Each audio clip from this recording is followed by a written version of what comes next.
So good evening, everyone, and a very warm welcome to the lecture series of the OCI AAO case presentation. So today we have with us Ms. Zalak Shah, who is going to be sharing her publication journey with us, and of course her journey towards earning the coveted fellowship of the American Academy of Optometry. To introduce Zalak, we have with us Ms. Janet, who is going to be introducing you all to the speaker of today. So, Janet. Yes, ma'am. So it's my pleasure to introduce Zalak, who's going to be talking to us about her research journey towards various scientific publications. So a little bit about Zalak and where she comes from. So she has completed her bachelor in optometry from Nagar School of Optometry in Ahmedabad. And since 2014, she has been working in the Department of Refractive Surgery at Shri C.H. Nagri Eye Tertiary Eye Care Hospital. And she has 9 years of clinical experience at the same place. And now she has actually enrolled into a PhD program, and this in 2017, which is affiliated with Gujarat University.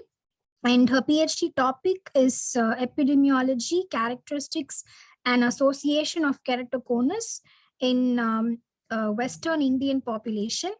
And her main interests include corneal imaging, diagnostics, and contact lens.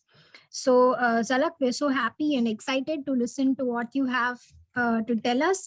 The stage is all yours. You can start your presentation.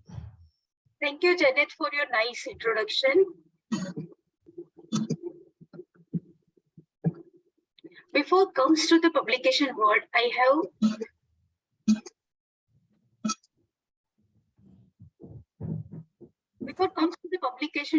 have presented many papers and hosted conferences, but I don't have any idea where to start. Janet, just let me. Okay, yeah. One day, my ophthalmologist suggested me to start working on the publication. I don't have any clarity where to start. She suggested me that publications have a more and more academic value, and it is having a more importance. So I have just started working on the publications. A first publication is always special. It takes a journey. When I have started, I have no idea where to start. My area of research is in epidemiology, characteristics, and association of keratoconus. On PubMed, one day I found this article interesting to me, and I decided to work on the unilateral keratoconus. Next. This article compared. Can you please go back? This article compared topographic indices and corneal higher order aberrations of normal eye of unilateral keratoconus with the fellow keratoconus and control eyes, and they found increased higher order aberrations in the normal eye of unilateral keratoconus, and they have concluded that this changes because of subclinical stage of the disease. Next. In our department, my authorities are very meticulous about record keeping, and I have seen that we have many cases of keratoconus. We have a total of 21 unilateral keratoconus cases. So I have decided to work on unilateral keratoconus cases. We also have an imaging system which are Placido-based tomographer as well as the Steinfluck-based tomographer. Because I am more familiar with the Placido-based tomographer, I have decided to take a data from the Placido-based tomographer. Next. The previous article compared the topographic indices of fellow normal eye of unilateral keratoconus with the control and the keratoconus eye. So I have also compared the topographic indices between the group, and I found no significant difference between the fellow normal eye and control eye. So I have assumed that true unilateral keratoconus can exist.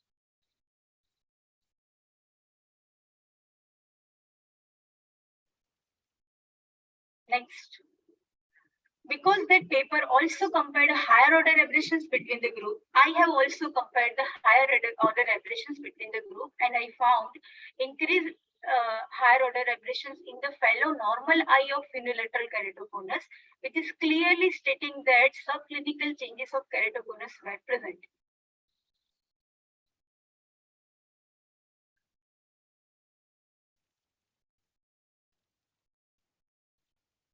Next.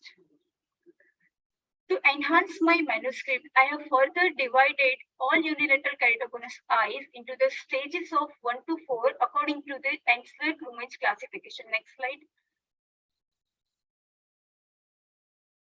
Next.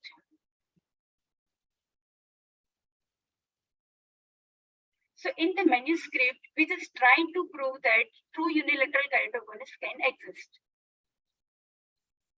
Next.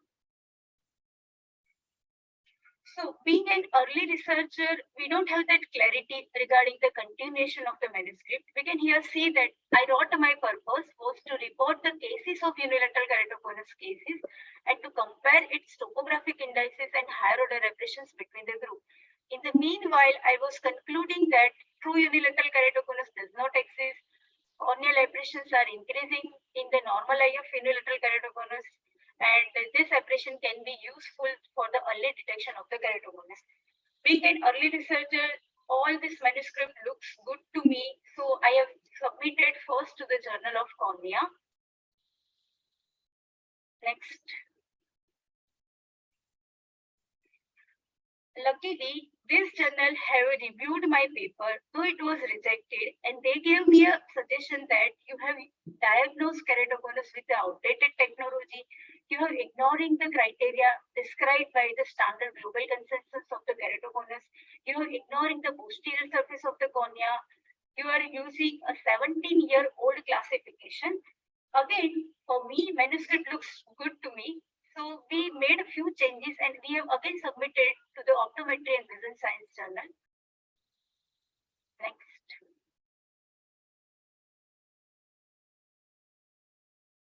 Again, it was rejected by OVS Journal, and they gave a suggestion that in your paper, they found some lack of clarity. They also say that my paper was similar to that Akshay et al. Manuscript. That means there was issues related to plagiarism. They said you have a problem with the grammar. Then again, we made a few changes and we have submitted it to the Canadian Journal of Ophthalmology. Next. Again, there was a desk rejection by the journal. Then we have submitted to the Acta Ophthalmologica Journal. Next slide. And again, there was a desk rejection by this journal also.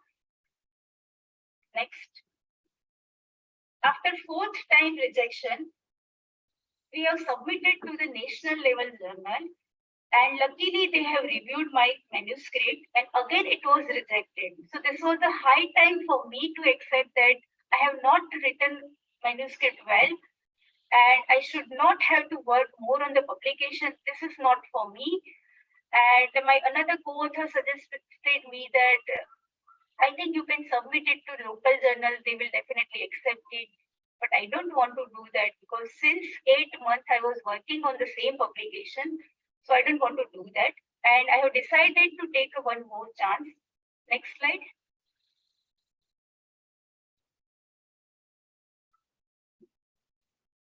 So before I submit to anywhere else, I look back to all the reviewers' comments and I found this following weaknesses in the me. Next. The most major common weakness was the lack of knowledge. To overcome the lack of knowledge, one day I searched on the PubMed regarding keratoconus characteristic, and I searched year-by-year publications on the subject of keratoconus. Then I have made a list of all the publications since 1982 till date, and I again made a summary of all the publications. Also, I Google search for the articles which are not listed in the PubMed. So I have a list of all the publications related to the keratoconus. And this list helped me a lot. And this list gave me the clarity that what is happening on the subject of keratoconus onto the world of publication. Next. So during the literature search, I found two most important publications. The first one has evaluated a long-term follow-up of unilateral keratoconus eyes, and they concluded that all the normal eye of unilateral keratoconus within the 16-year of period will be converted into the clinical KCN.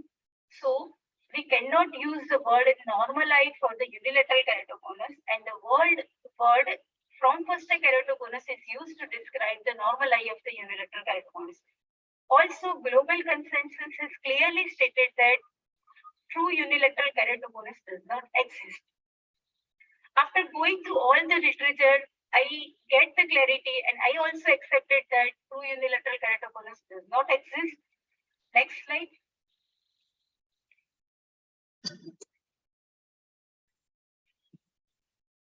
So finally, I have changed my title unilateral keratoconus to the extremely asymmetry of the keratoconus, and normal eye of unilateral keratoconus to the from first keratoconus eye. And I kept the conclusion same, that increased IR header aberrations can be useful to monitoring the progression and early detection of the keratoconus eye.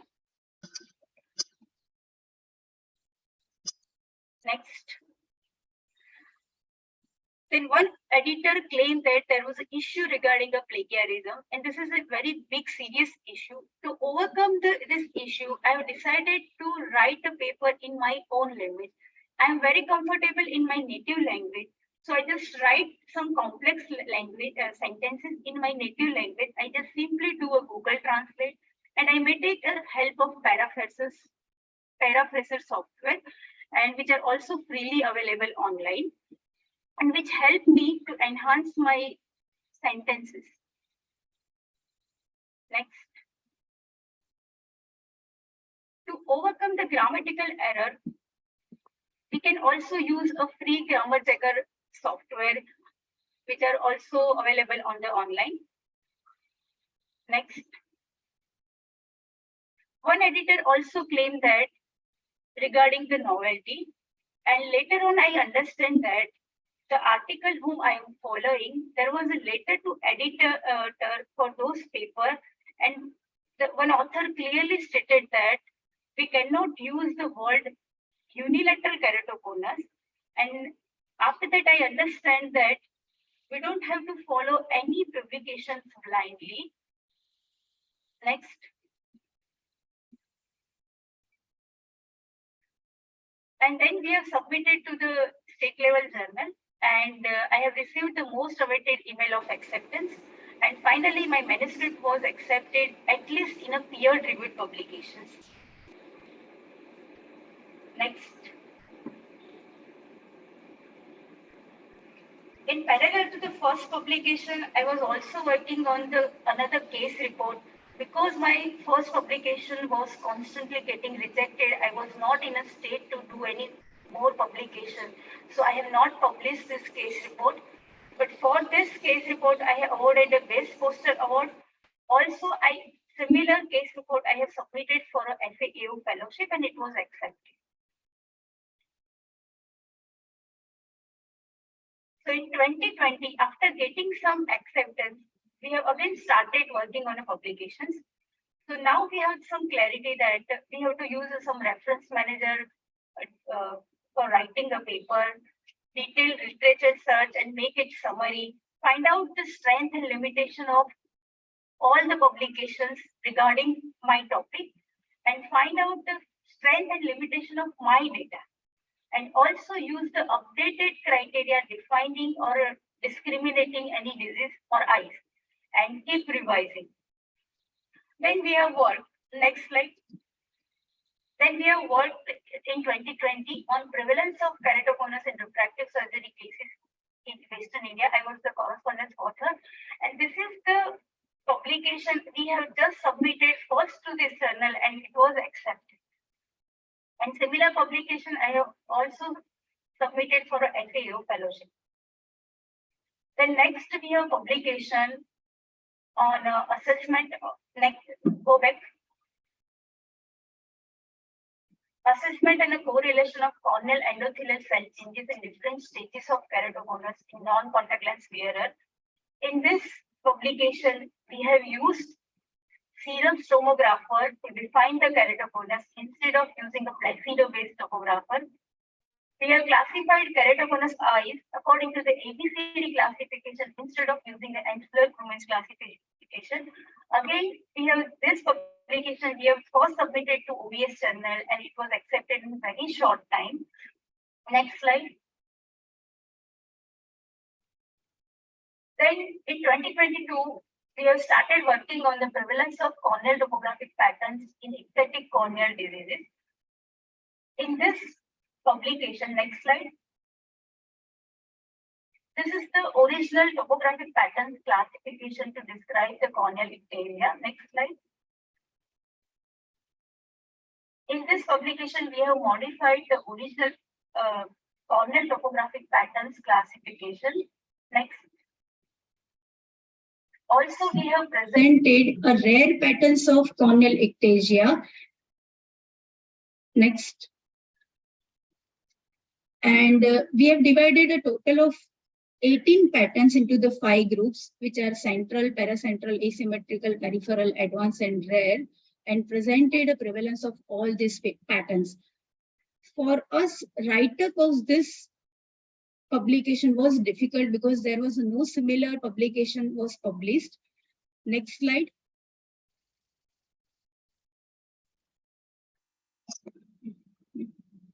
We have first submitted to the Eye and Contact Lens Journal, and though it was rejected, but the reviewer reviewed our manuscript so well, and they gave us a line-by-line suggestion. And I believe that only because of those reviews, we are able to publish this paper in the Optometry and Vision Science Journal. Next. Then we have worked on keratoconus associated with hereditary, sensory, and autonomic neuropathy. And again, this was published in an Indian Journal of Ophthalmology. This same case I have submitted to FAO fellowship. Though this case report was rejected by reviewer FAO, but they gave me a suggestion that you have not go back.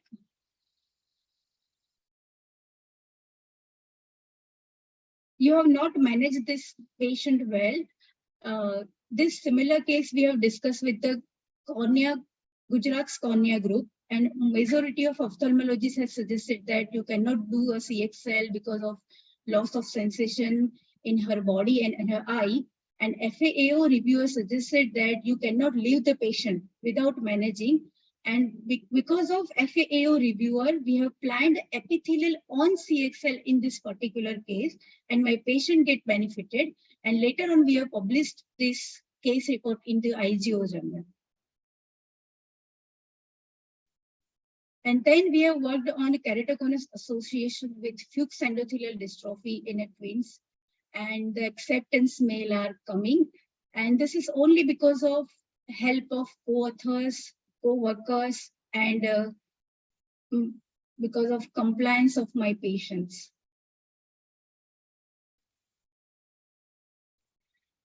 Now moving on to the FAO journey. Next slide. For FAO fellowship, we have a three category: clinical category, scientific category, and a special category. Those who are planning to apply a clinical category, we have to submit at least one case report. For scientific category, we have to submit 3 first author publication. And for a special category, at least one original paper of 1200 words is required.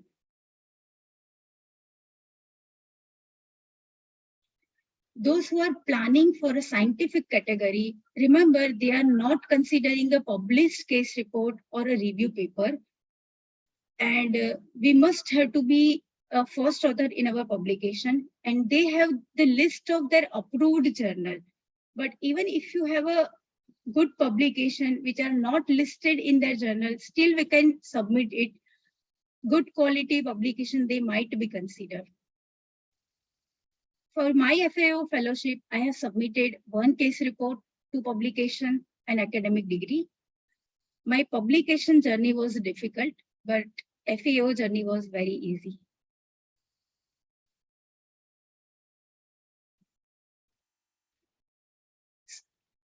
So thank you. Thank you so much, Zalak. Your publication journey is pretty impressive, very inspiring also. I mean, I like so many aspects. You've been brutally honest with your publication journey. I mean, that honesty was pretty visible all through your talk. I really liked your few things, maybe takeaways from your publication journey. Like you said, I'm not comfortable with English because English is not my native language. So you wrote it in Gujarati and kind of translated to English, which is really beautiful because English is none of our native language. So let us be honest. Let us write it in our own language in which we are comfortable in. And there's always help available, right? And also you mentioned that most of my work was possible because the hospital in which you're placed are meticulous about record keeping. So I think we need to keep reiterating how important record keeping should be in each one of our journey, whatever, whether we publish our studies or not is secondary, but meticulous record keeping is the key to success anywhere, I would say, be it a retrospective study or a prospective study that you wish to go in for. I think we need to keep in mind that, documenting all the cases is very important. And also for all of us in India, as practitioners, we are sitting on a gold mine of clinical data, right, Zalak? So we have so many patients walking in and out, and if we are documenting them well, I think we can have loads of publications coming up. And your journey has been pretty inspiring. I hope most of the audience who have joined us today take cue from your journey and take up, cases for presentation, be it the journey towards fellowship or towards publication. Thank you so much for sharing valuable aspects of your journey.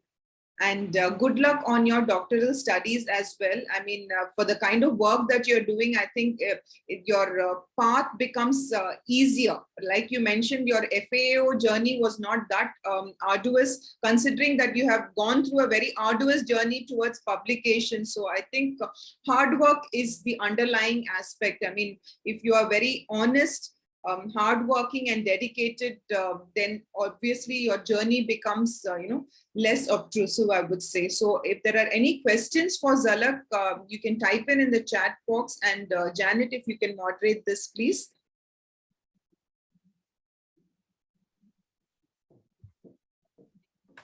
Yes, ma'am. So do we have any questions for Zalak? I think we have a lot of nice comments for your presentation, also I think for your journey. And I think it's nice that you have gone through so many rejections, and you have shared a lot of learnings with us from that. And I think so I'm just starting. A lot of us are just starting right now, and I think you're a nice inspiration for all of us. So if you have any questions about people who are going to, or who have done FAO in the scientific category, you can ask Zalak if you have any questions. But I think before we have any questions, I can probably start off with one. Zalak, I'm sure that some of in the audience are have applied for FAO as a scientific candidate. So would you probably tell us about how was your experience with, of course, you had already submitted your papers and your case reports, which have already gone through a lot of review. But what did you actually take from the FAO reviewer, and how was your relationship with your subcommittee chair? Maybe do you want to tell us a little bit about that? For FAO, I have bunch of lists. If they will not accept, I will submit second one. If they will not accept second one, I will third one. So I have received that final email on the February, which is the last date of, in the February, first is the last date of submission of first case report, I think. Yeah. February 1st. So February 1st, I have completed all that work done. I have sent all the work done. Okay. And For publication, my first two publications were not listed in their list of journals. Even they were not listed. One is not listed in PubMed, but they have considered. I mean to say, if your publication is peer-reviewed, good quality publication, they may consider. Okay, that's great. And did your the reviewers did they give you comments on your paper that you submitted? It was easy, but the last case which we have submitted to IJO, for those particular case, reviewer commented me that it is not always to report the unique findings, but आप कैसे manage कर रहे हो वो case को वो important है. जो hereditary sensory neuropathy वाला case था, उसमें सारी जगह से सब लोग मना कर रहे थे कि you cannot do CXL, and only FAO reviewer told me that you cannot leave this patient. Just think about doing something for this case, and because. And later on, they have suggested that if you cannot do epithelial on CXL, plan for epithelial on CXL instead of epithelial off. Okay, yeah, that's great. And I think I would also like to know about your interview experience. How was your oral exam? Did they Okay, it was again very good because मैंने जो list बनाया था 1980 से अभी तक का, तो उसमें मैंने सारे abstract और उसके conclusion I know. So they asked me that for early detection, what are the latest criteria for early detection of keratoconus? So I answered them. Now epithelial thickness, the use of epithelial thickness mapping are increasing. So they were very impressed by that answer. Okay, so would you like to probably give us some tips on how we can probably, as a scientific candidate, how do you really face this entire process? Do you want to maybe give the other scientific candidates some tips on how they can prepare for this?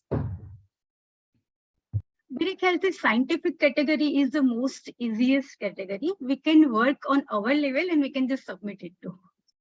So I think scientific category is similar to the publication journey. Just start working on the publication, and it is not important to have a bulk of patient, but जितने भी हम cases है उसको अच्छी तरह से present करके publish करें, तो publication is not a difficult thing. I have a question. We have 3 FAOs here. We have Zalak, we have Janet, and we have Fakhruddin, who are fellows of the American Academy of Optometry from India. So like for instance, there are mandates for each of the category. You have the clinical category, scientific category, and the special category, right? So what if someone has one of each mandate, like they have one publication, they have one case report, and one maybe something which falls under the special category, and they don't necessarily fall into one particular category. Is there any possibility that they can apply as well? Maybe it's from here and there types.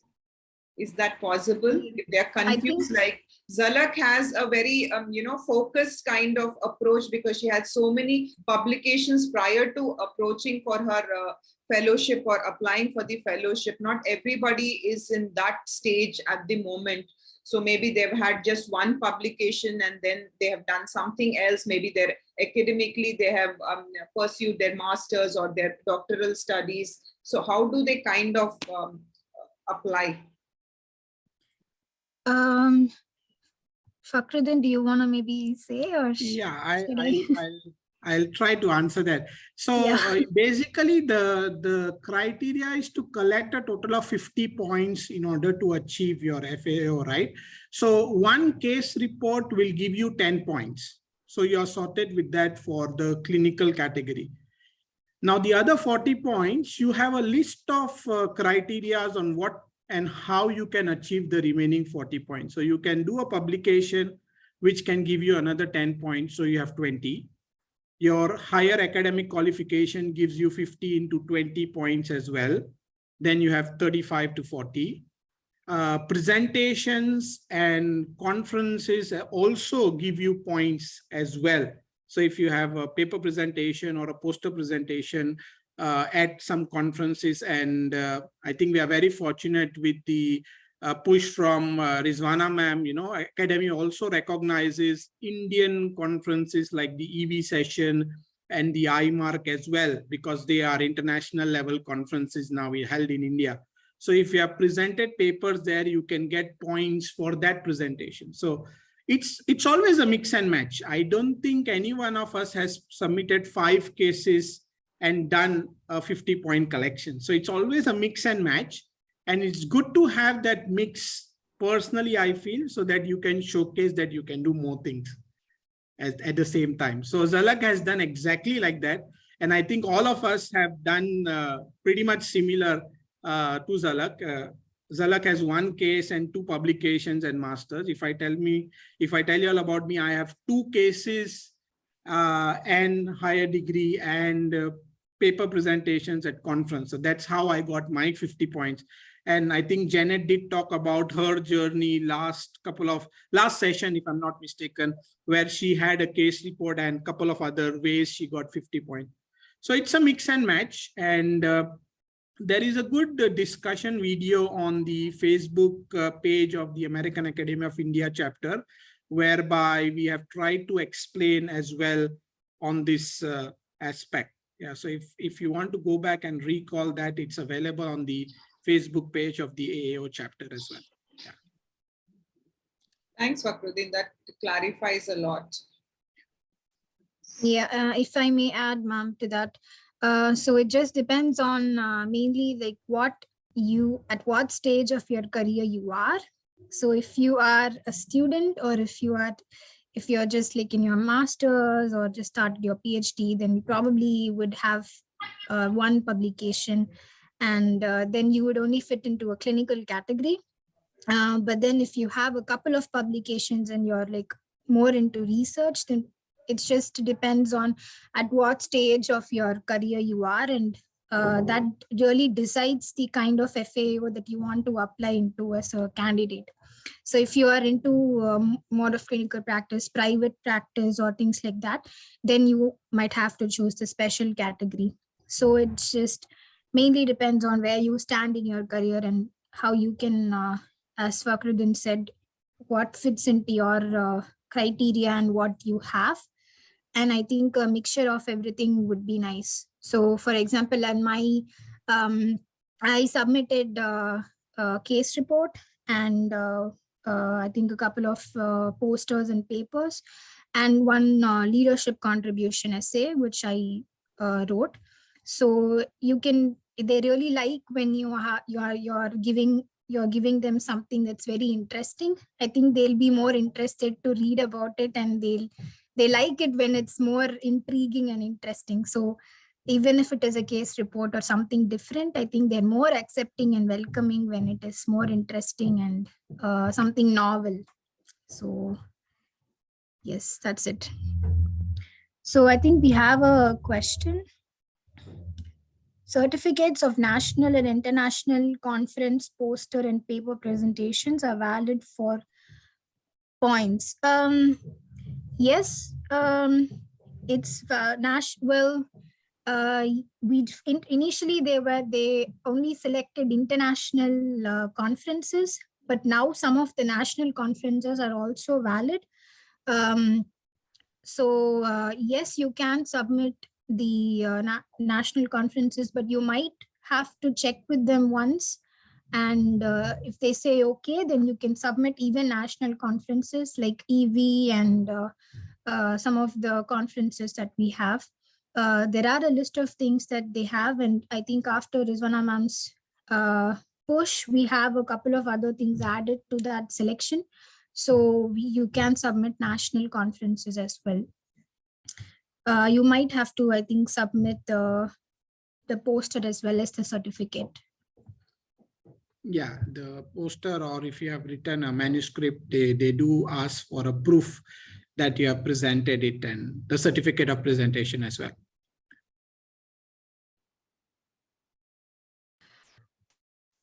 So do we have any more questions in general, or any questions for Zalak? Don't see any more questions coming up, so probably we can wind up, Janet. Yeah. So on behalf of the Optometry Council of India, I would extend a big thank you to Zalak for sharing her publication journey, and also to the American Academy of Optometry India Chapter for kind of coordinating with us and presenting this to all of you. So I hope we draw inspiration from today's journey, publication journey of Zalak, and work towards it. So all the best to everybody, and thanks Janet for moderating, and thank you Fakhruddin for your inputs as well. So please look at the OCI social media channels, where we'll make the announcement for the next upcoming lecture. So thank you all for joining us today, and bye-bye from all of us here. Thank you, OCI, and thank you, AAO chapter, for giving me an opportunity. Thank you, Janet. No problem. Bye-bye. Thank you.